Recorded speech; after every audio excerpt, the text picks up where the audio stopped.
Assalamualaikum warahmatullahi wabarakatuh. Alhamdulillah, wassalatu wassalamu ala rasulillah. Jadi pembahasan kali ini ada kaitannya dengan topik kita yang lalu. Itu ada beberapa kunci untuk menghadapi penderitaan. Dari banyak paparan yang telah lalu, sedikit bisa kita simpulkan ternyata memang tidak mungkin hidup yang tidak ada penderitaan. Karena kita ternyata manusia yang tidak sempurna, punya banyak sekali kelemahan. Ada beberapa kunci yang bisa kita ingat-ingat untuk menghadapi penderitaan. Nah, yang pertama adalah sabar dan muhasabah. Kalau sabar ini jelas merupakan daya tahan kita menghadapi penderitaan. Tapi perlu juga digandeng dengan muhasabah. Muhasabah adalah salah satu kunci. Muhasabah artinya pemahaman diri, pengetahuan kita tentang diri.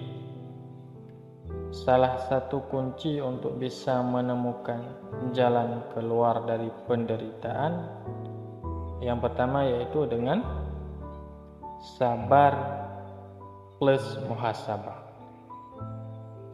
Kita tanggung derita ini, tapi sambil refleksi apa yang salah yang aku lakukan, yang kita lakukan sehingga penderitaan ini lahir.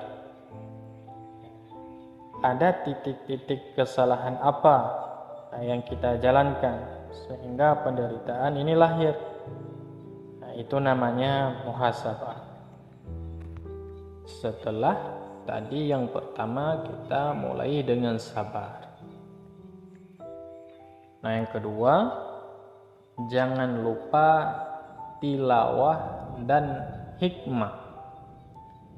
Tilawah itu maksudnya membaca, memahami, sehingga kita memahami apa yang terjadi dengan segala variabel unsur yang mempengaruhinya. Setelah kita paham, barulah kita rumuskan hikmahnya. Merumuskan hikmah itu berarti mengambil manfaat dari kejadian, meskipun bentuknya penderitaan. Jadi kita baca, kemudian kita ambil hikmahnya, tilawah dan hikmah. Kalau kita sudah tilawah dan hikmah, lakukan yang ketiga, yaitu tazkiyah dan islah. Tazkiyah yaitu membersihkan diri. Islah itu melakukan kebaikan terhadap lingkungan sekeliling kita. Jadi setelah mampu mengambil hikmah, bersihkan diri dari segala yang salah, yang tadi dari usaha kita, muhasabah. Setelah itu lakukan islah, perbaiki lingkungan sekeliling, perbaiki kehidupan dengan sesama. Diawali dari sabar. Setelah kita kuat menanggungnya, kita berefleksi dengan muhasabah, membaca diri kita, membaca lingkungan sekeliling kita melalui tilawah. Kemudian menemukan hikmah-hikmahnya. Setelah itu kita bersihkan diri dan kita bereskan lingkungan sekeliling kita, yaitu tazkiyah dan islah. Nah, ini step by step yang harus kita lakukan saat menghadapi penderitaan. Dan pastinya kunci dari kita untuk bisa keluar dari penderitaan hidup sebagai seorang yang beragama, ya pastinya kita harus kembali lagi kepada Tuhan, kepada Allah. Berhubungan dengan Allah di fase penderitaan itu ada 3 fase. Yang pertama namanya fase confirming. Yang kedua fase responsif.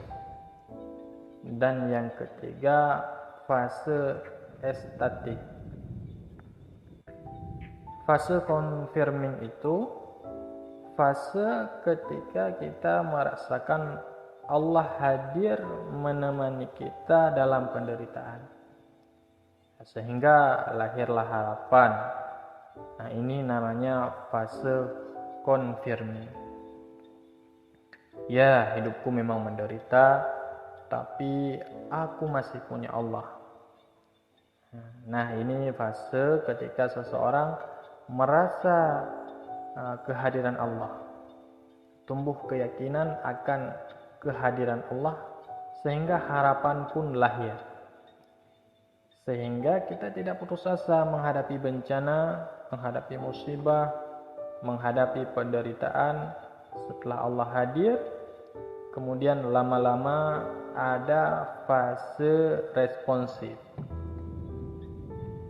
Fase responsif itu, ternyata Allah tidak cuma hadir dalam penderitaanku, tapi Allah selalu ada, selalu menemani, selalu memperhatikan aku dan mengabulkan doa-doaku.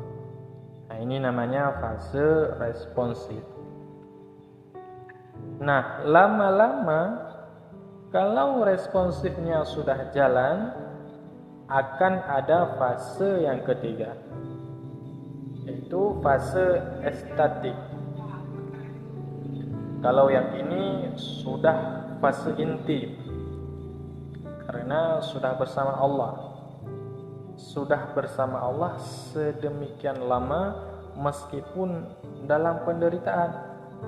Nah, lama-lama ada attachment, ada keterikatan, ada kelekatan dengan Allah.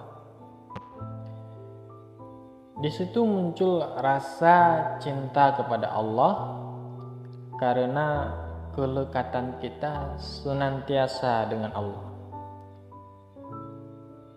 Fase estatik ini nanti membawa kita sampai pada titik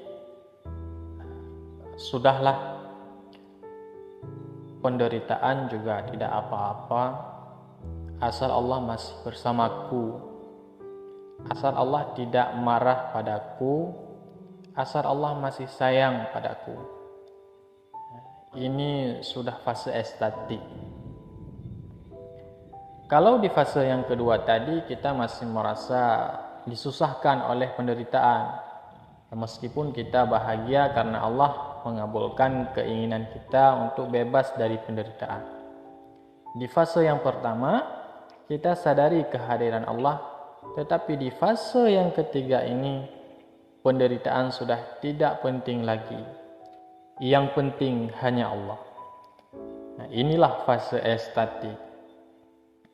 Seperti ketika Rasulullah setelah mengalami penderitaan yang luar biasa, ditinggal wafat paman beliau, ditinggal istri tercinta, kemudian dakwah ke Taif, dilempari batu sampai berdarah-darah.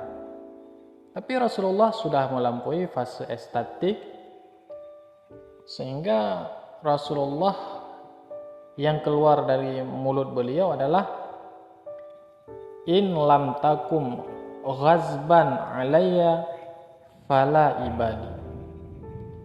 Asal engkau tidak marah kepadaku ya Allah, maka tidak masalah. Aku menderita ya enggak apa-apa. Hidupku sengsara tidak masalah, asal engkau ridha, asal engkau tidak marah padaku. ini fase estatik. Ketika Allah lebih penting daripada hidup kita, daripada penderitaan yang kita alami.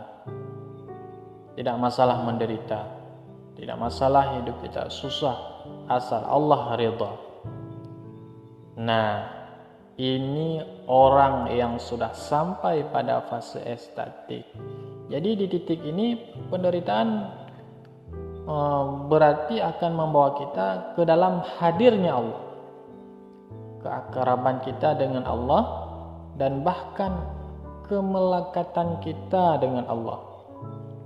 Ini adalah hikmah yang paling luar biasa, anugerah yang sangat besar yang bisa kita raih dari hidup yang berciri penderitaan ini.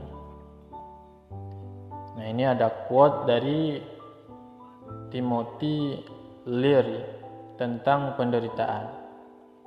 Nah, dia bilang, all suffering is caused by being in the wrong place. If you're unhappy where you are, move. Semua penderitaan itu berasal dari ketika kita di tempat yang salah. Maka saat engkau tidak bahagia di tempatmu, ya bergeraklah. Move. Artinya move on. Begitu maksudnya. Jadi ya penderitaan itu berarti kita salah ruang, salah waktu, salah posisi, salah porsi, salah situasi. Untuk mengatasinya, ya move on. Jadi pindahlah, bergeraklah. Ya, jangan di situ terus, ganti situasi. Karena engkau sedang salah situasi. Ya, kenakan quote ini sesuai dengan ruang dan waktunya. Karena kadang-kadang memang yang membuat kita menderita itu kita salah posisi, ya, salah porsi, salah menempatkan diri, dan seterusnya. Berarti jalan keluarnya ya move on, pindahlah, jangan di situ, atau jangan begitu lagi, jangan melakukan itu lagi, dan seterusnya. Assalamualaikum warahmatullahi wabarakatuh.